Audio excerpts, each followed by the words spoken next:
पहला पैराग्राफ लिख लिया, इंट्रो बता दिया आपने, इंटरेस्ट शो कर दिया and you made a good connection with professor work.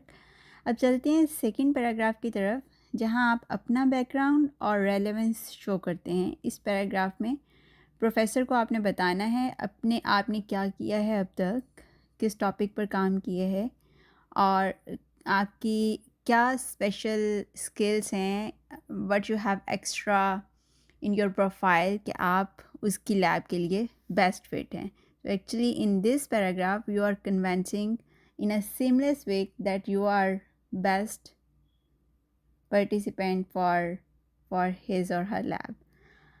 For example, आप उसको बताते हैं जैसे I am working in a motor learning, so मैं उसी को आपको मोटर कंट्रोल की एग्जांपल बताती हूँ। इसमें टिपिकली स्टूडेंट क्या करते हैं कि बताना शुरू करते हैं कि I have done doctor of physical therapy 5 year, I have studied this subject and I got this much GPA and CGPA and etc and etc.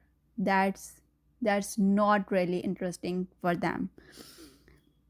तो आपने उसको बताना क्या है, during my clinical and academic training I developed a strong interest in motor control and rehabilitation, or you can insert any keyword or any area of your interest instead of motor control. मैं सिर्फ एक example दे रही हूँ।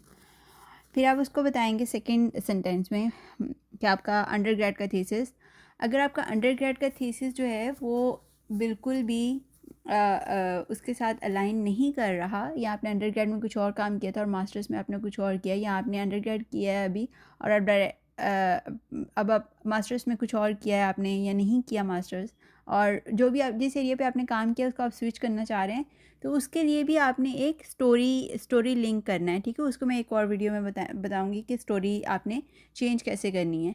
This is not 100% part and parcel कि आपने आपका same area ही होना चाहिए। इट्स प्रेफरेबली गुड अगर आपका सेम एरिया है, अगर नहीं है तो don't worry. Okay, my apology for second sentence जो लोग कॉपी पेंसिल लेके बैठे हुए थे।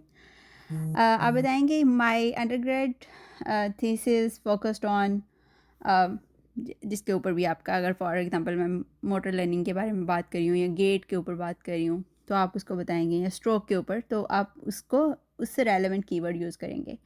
Focused on gait analysis in stroke survivors, which deepened my interest uh, in studying more about motor learning.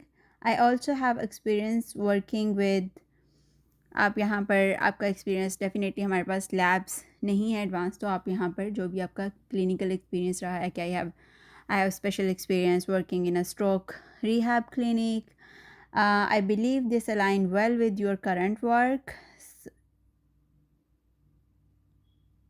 बस इतना आपने लिखना है और इन 3 लाइंस में आपने अपना बैकग्राउंड, स्किल्स और अलाइनमेंट सब बता दिया।